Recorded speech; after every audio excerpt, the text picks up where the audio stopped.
No, I've been here like two times already. I just got questions actually. Yeah. Okay. I was reading one of Sam's articles on Islamic dilemma. Uh, Yeah, I was reading the one where he was debating Zawadi, I think. Bassam mhm. Bassam. Zawadi, yes, yes, Yeah, yes. yeah. They were going back and forth on the article. Yep, I'm glad Uh, you're reading those. yeah, Glad you.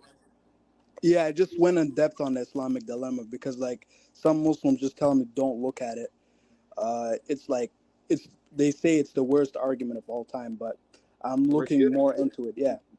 So You're yeah, still a Muslim, by yeah, the way, right? yeah. I'm still a Muslim. Yeah. All right, go ahead.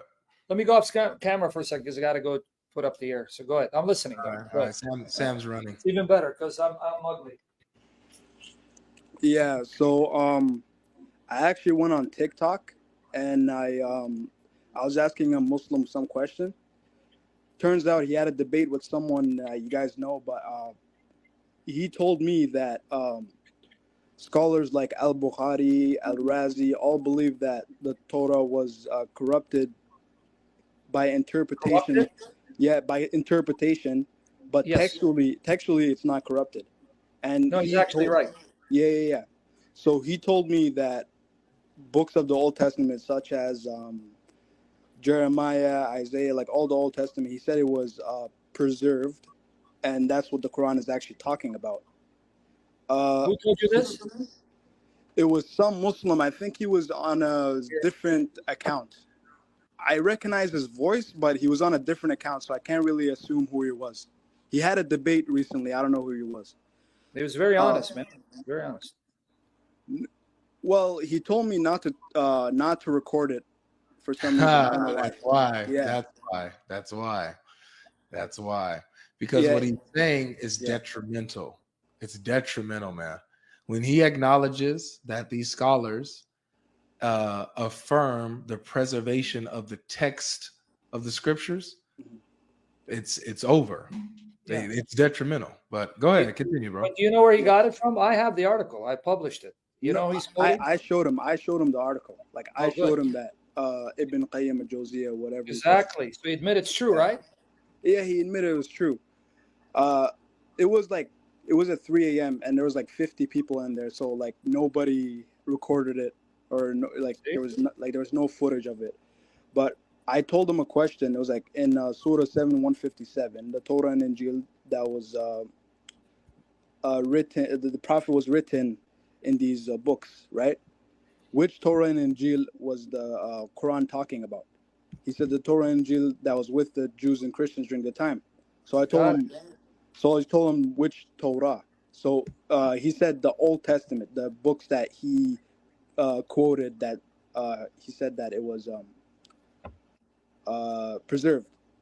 So basically, the Old Testament.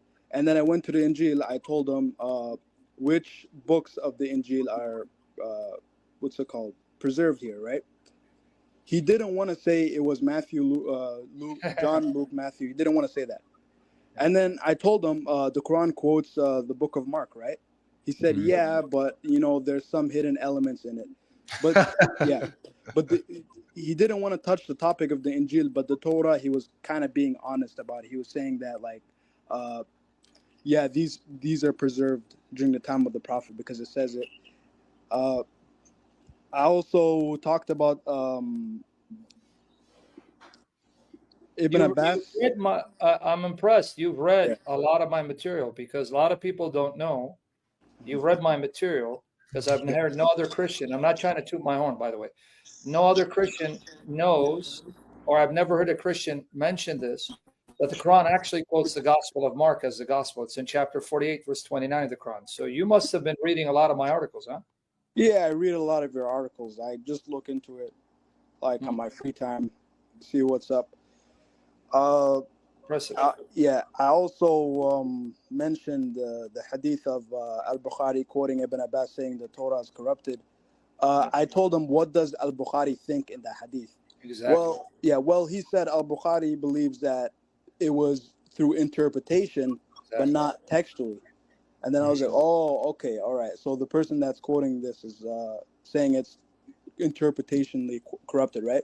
As a, Good. okay, all right, okay. Then I just asked him a bunch of questions. I told him I'm gonna come back and I'm gonna ask him about Jesus' resurrection and Surah 61 verse 14, Surah 61 verse 6, and all that. Yeah. I was honestly, I was shocked because I spoke to you before this, and you told me about Ibn Qayyim al-Jawziyah and what he think, and all about like the hadith, like for example Al-Razi and all of them. So I actually went up to him and told him, "Yo, this is look at what Ibn Qayyim al-Jawziyah said. Is this true?" And then he kind of admitted 95% of the thing, other than the Injil part. Yeah. Amazing. Guys, if you guys don't know what he's talking about, and I'm going to tell you, again, answering the Islam.info, you guys got to download the articles because we don't know how long these websites will be running. God forbid they shut down. May they stay for 20 years. But Lord willing, you should download the articles in case they're removed from the site because we're going to lose all these articles. Now, the article he's talking about is one that I published. Why? Because Bassam Zawadi made a mistake. I'm going to tell you what Bassam Zawadi's mistake was. He mentioned somewhere, because I used to, just to give you a little background what this young brother in humanity is talking about. Prior to YouTube and live streaming, we didn't have that. In 1999, when the internet first caught on, everything was written refutation. You'd have to write a response to another website, and they'd write a response, and you'd write a response. We go back and forth. So Bassam Zawadi made a mistake. He mentioned one of the teachers at an Islamic, I believe it's university. I even name the Muslim who translated, Dr. Walid Basyuni. It's in my article. I sent him the link. If he wants to open up the page, he can, but I'm sending it to you in the chat. You guys got it right here. It's right here. Okay. Now, he was trying to tell Dr. Walid Basyuni, this must be incorrect. He goes, no, it's not. This is Ibn Qayyim al-Jawziyah. And he gave the reference, and he gave the Arabic, and guess what I did? I copy and pasted it, and I saved it. So I got it in Arabic because he quoted in Arabic, and I got a brother in Christ to translate it. Mutih al-Fadi. And it's right there. So I sent you a link in private if you want to show it to them. All right. Finally. Wait, I don't see the link. I thought I sent it to you in private, brother. Hold on. Oh, No, I'm sorry. I apologize. Here it goes. All right, that's it right there. You get it? Oh, I thought I did. Let me go down. There it goes, right there. Okay, now guys, watch. This is the article. This is the article. All right, so I'm bring it up. Yep, just loading it up. Okay. Yeah. It's in here. Now, did you hear what this young brother in humanity said? The Muslim had to admit, yes, this is authentic. Yes, this is true. Yes, it's not a lie. Yes, Al-Bukhari believed the books of Allah, which will be Torah and Injil, are uncorrupt. So did Al-Razi. So did others. In fact, Ibn Qayyim al-Jawziyah stated there are three views regarding the Torah's preservation. He goes, there's one view that says it's corrupted, right? But then he says there's a second view that says it's uncorrupted. And then that second view gives evidence. It's in the article. Yep. So I got it right here. Where you want right me to? There, that's the article. Right here. The second view gives evidence. And then he says there's a third view that says there are only minor modifications, but it's been substantially preserved. And he says that was the view of his teacher, because Ibn Qayyim is the disciple of Ibn Taymiyyah. So notice which view gives evidence? The view that says the Torah cannot be corrupted. The Torah is incorruptible. And then they give their ayat. And he mentions who? Razi says it. Imam al-Bukhari said it, right? And then on top of that, they quote a verse. It's in the article. Guess what verse they quote to show that the Torah cannot be corrupted? 6:115. 115. Where it says, and none can change the words of Allah. They go, see, on the basis of this ayah, since the Torah is the word of Allah, no one can change the words of Allah. Therefore, Torah cannot be changed. But hold on. The gospel is also the word of Allah. Yeah. So they're using this passage to prove none of Allah's words can be changed, corrupted. And since the Torah is Allah's word, it cannot be changed, cannot be corrupted. But that means neither the Psalms nor the gospel can be corrupted because they're all the words of Allah. And Ibn Qayyim says This was the view of many Muslims. And when is Ibn Qayyim writing? He's writing over 700 years after the death of Muhammad. He's writing around 1400 AD, late 1300, early 1400 AD. That means 700 years later, Muslims, you need to hear this. 700 years later, even the Muslims are not in agreement whether the Bible is corrupt, because all of you to a T say it's corrupted. Ibn Qayyim is admitting, no, at his time, over 7 years after Muhammad's death, there are many Muslims say, no, Torah cannot be corrupted because it's the words of Allah, and all those words cannot be changed. So thank you, Bassam Zawadi, because Bassam Zawadi, had he not mentioned it, I would not have found it, and I would not have preserved it. Yeah, it's amazing. So there you go.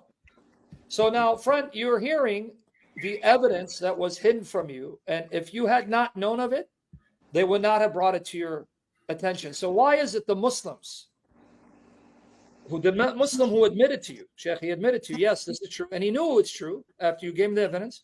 So why are they hiding this from the Muslims? Honestly, I don't know. Okay, now, if you understand, by admitting the Torah is uncorrupt, you know that means the Quran can't be true, right? Just the Torah, forget the gospel.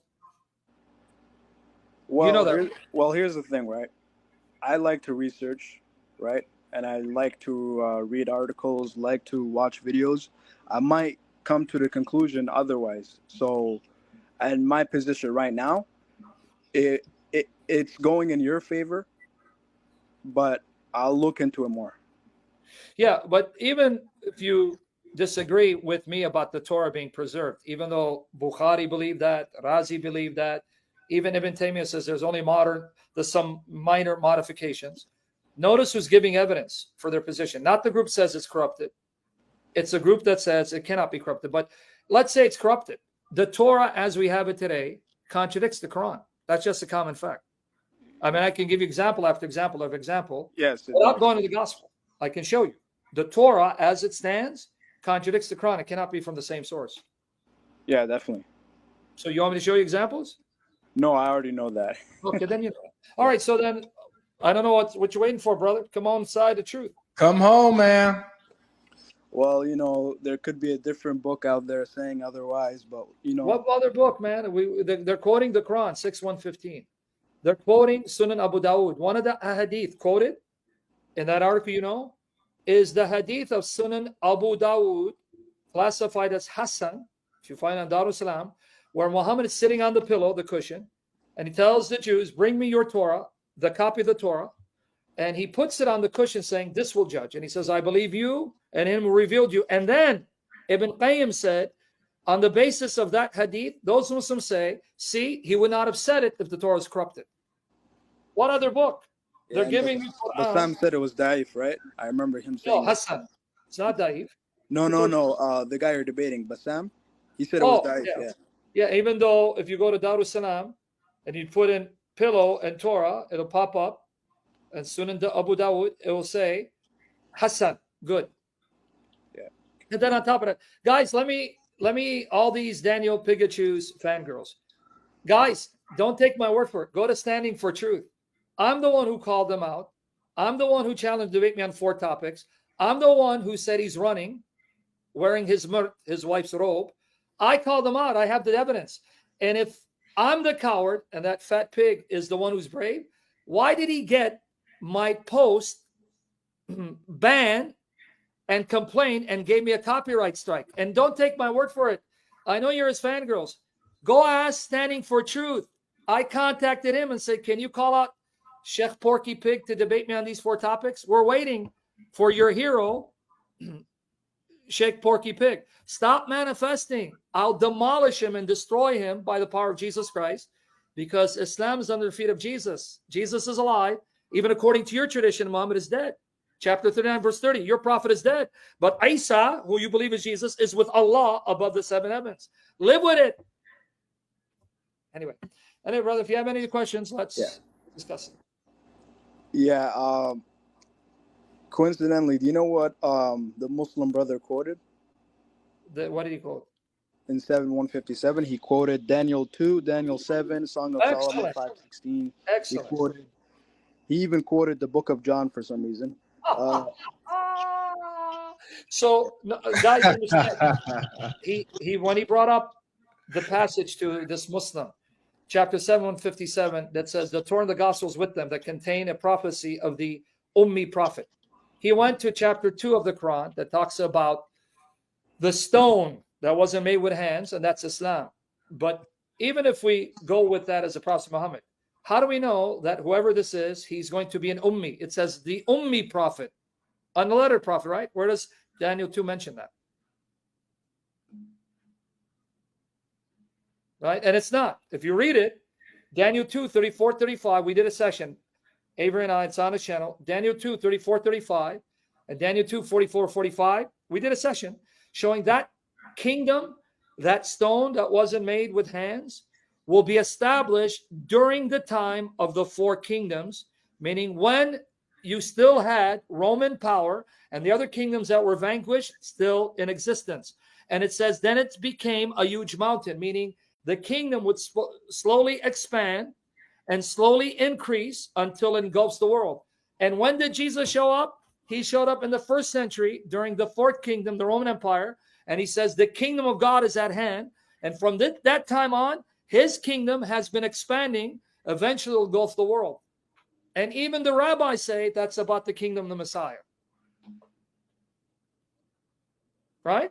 Now, do they want to use Daniel? Because if they want to use Daniel, do they agree there's a man, Daniel 7, 13 and 14, there's a man who will rule forever and will be given ibadah? You know the prophecy, Daniel 7, 13 and 14, the Son of Man, one like a Son of Man, rides the clouds of heaven. You know that prophecy, right? Yeah, I know the prophecy. But the thing is, it's never been debated on YouTube anywhere. I've actually responded to some Jewish attempts. And if Muslims want to debate me on it, I'll love to, because they'll say, well, it means Israel collectively. That's a lie. The oldest interpretation of the one like Son of Man, the oldest interpretation, is that it's the Messiah. I know Central Dawa likes to use as Daniel 2 or Daniel 7. Daniel 7. So wait, Central Dawa commits shirk, huh? He sure does. So because I want you to explain to me, how is it? Because it says all nations, all language, all tribes will serve him. And the word for serve in Arabic is ibadah. This means that all creatures will give him ibadah, violating Tawheed? Yeah, really? I don't believe in that. But wait, he says, right? Central Dawa says that's Muhammad, right? He says it, yeah. Okay, but so I'll go with him. All right, good. So that means he's admitting he's a Muhammadan who worships Muhammad, because it says all nations and all language tribes will serve him. Pilach, the Aramaic, but forget Pilach. Let's go with Arabic. In Arabic, it would be the word ibadah. Like when you say Tawheed al-Ibadah. Ibadah, you give only to Allah. Tawheed al-Ibadah, Tawheed uluhiyah. Worship, serving Allah alone. But here it says that all nations and all languages will give him ibadah forever and ever. So that means he's admitting that Muslims worship Muhammad. Excellent. That's what we've been saying. But then secondly, it says he rides the clouds of heaven. I will show you from the Quran itself, as well as the Old Testament, the only figure who rides the clouds of heaven is God, even in ancient Near Eastern pagan myths. Don't take my word for it. Get any commentary in Daniel, like John J. Collins. He's a liberal. He's not a conservative, doesn't believe in the Bible. He's a professor of the Old Testament. And he says that riding the clouds was a function of God's. In fact, in Canaanite mythology, the Canaanites believe Baal was the cloud rider. He rode on the clouds of heaven. Riding the clouds of heaven is something only a divine being does. Old Testament says that's something only Yahweh and the angel of Yahweh do, because the angel is not a creature. So is he saying that Muhammad is a divine being because he rides the clouds of heaven? Yeah, he is. He's saying that Muhammad rode the clouds when on his night journey. And it's not taught about night journey, because it says he went to the Ancient of Days, and that's when he was given a kingdom to reign forever. So Central Dawa believes that Muhammad went to Allah, Bayt al-Ma'mur, and he was then made king. Mm-hmm. Interesting. Wow, the Central Dawa is an interesting character. But according to your Quran, Surah Al-Baqarah, chapter 2, verse 210, chapter 2, verse 210, it says, when the Jews are disputing with Muhammad, they're saying, we will wait for the day of judgment. And then the response is what? Do they wait for Allah to come in the shadow of the clouds with the angels? So even there, it's telling you, Muhammad and the Jews knew, it is Allah who comes on the shadows of the clouds on the day of judgment. Something that Central Down saying Muhammad does. So guys, notice, Muhammad rides the clouds of heaven. So he must be God. He will receive ibadah from all nations and all languages, must be God. So that means we should say, La ilaha illallah wa Muhammad. There is no deity except Allah and Muhammad. Sheikh, what are you waiting for? Can you explain to me, Sheikh, now, honestly? Daniel is not written by Christians. Daniel is a pre-Christian book. Even liberal scholars who'll give a later dating to Daniel will say, yes, this is pre-Christian. But here you have two divine powers. The oldest interpretation, even rabbinic interpretation. Don't believe Tovia Swinger. I'll show him on Chabad.org. A medieval rabbi named Rashi. He's considered one of the greatest rabbis who ever lived. They have a commentary online, Chabad.org, an Orthodox Jewish website. They have their own translation of the Hebrew Bible in English with Rashi's commentary. He can open it up. You want me to get you the link or you have it? I don't have it, Andrew. Okay, go to Chabad.org. You're going to see, he's going to say, this Son of Man is King Messiah. It's the Messiah. So my question to you is, he brings it up so you can see rabbinic tradition, the book of Enoch, for Ezra, as well as Christian tradition, all agree the earliest, oldest Jewish interpretation, which is Enoch for Ezra. And rabbinic Judaism affirms Daniel 7, 13, 14, that Son of Man is the Messiah, agreeing with Christians.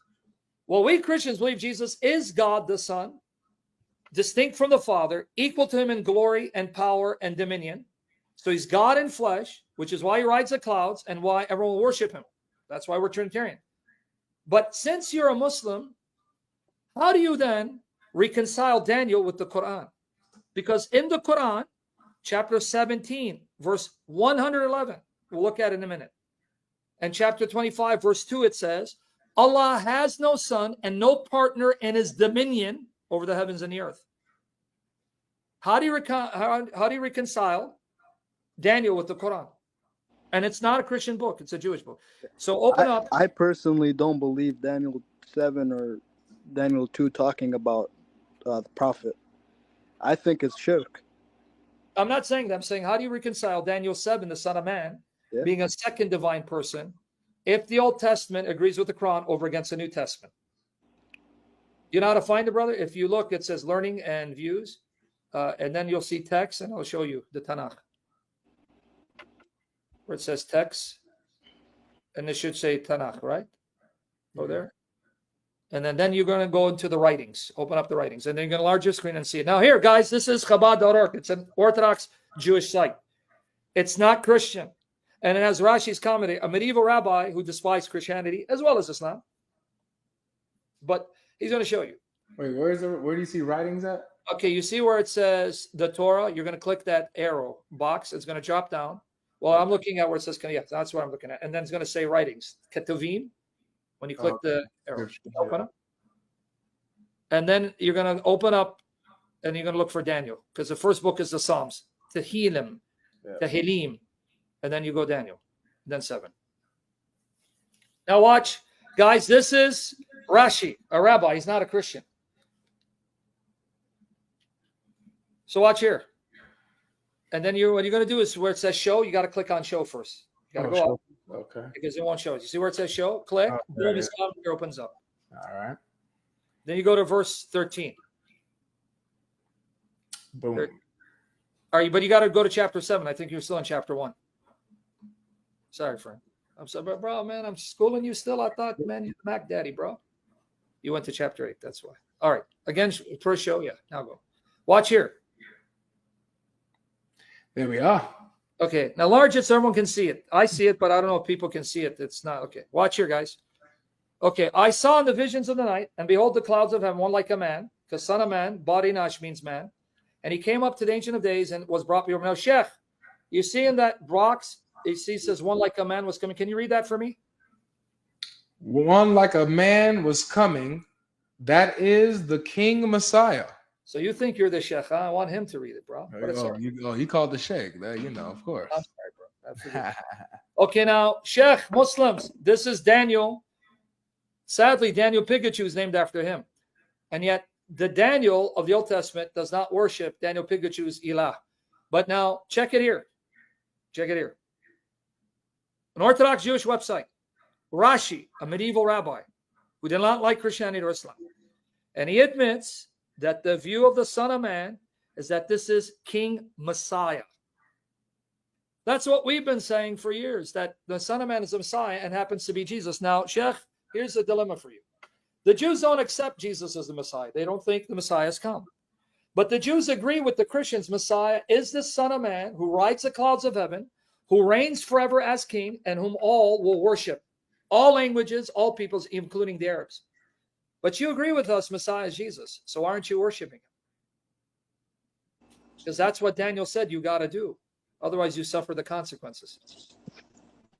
So aren't you worshiping him? Wait, so why don't Jewish people believe in him? Not all Jews reject him. The Jews who don't believe Jesus is Messiah, like Tovia Singer, they say Jesus is not Messiah, but they agree Messiah is the king who rules forever and everyone must worship. So do you agree the Messiah has come? Oh, You that's got tough. it. Yes, you're a Muslim, man. Yeah. Is that Messiah Jesus? Well, Jesus is the Messiah, yeah. According to Daniel, that Messiah is your king and he is your God whom you must worship. So how come you're not worshiping Jesus, the Messiah?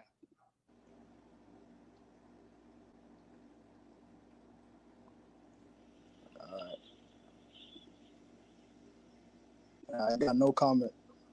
That's why it's time for you to check out Leave Islam. And then, Lord willing, I know Daniel's fangirls are manifesting. Watch what I'm going to do to him when I do debate him. Tell him accept the challenge because I'm going to decimate him and perform his janazah. Keep barking, guys. But you're on your way to leave Islam. Come to Jesus. You're on your way. Come to Jesus, brother. Something's happening with the connection. Say something. Say something. Anyway, so you guys see the dilemma. See, that's what I'm going to do to your Daniel Pikachu. I'm going to shish kebab him, pork fry him by the power of Jesus Christ. Bury him under my feet like Jesus crushed your wicked religion. Jesus lives. Even, hey, Muslims, live with it. You believe Jesus is alive, but you believe Muhammad is dead. He's in Barzakh. Sucks being you guys, man. Repent. Come to Jesus. Now, brother, we haven't even talked about Muhammad's uncertainty. We can go into that. Oh, yeah. We could get into that instead of predestination. Well, yeah. I like that. I like that predestination. I feel like that was hitting something. Okay, we'll stay on it. You got the article though.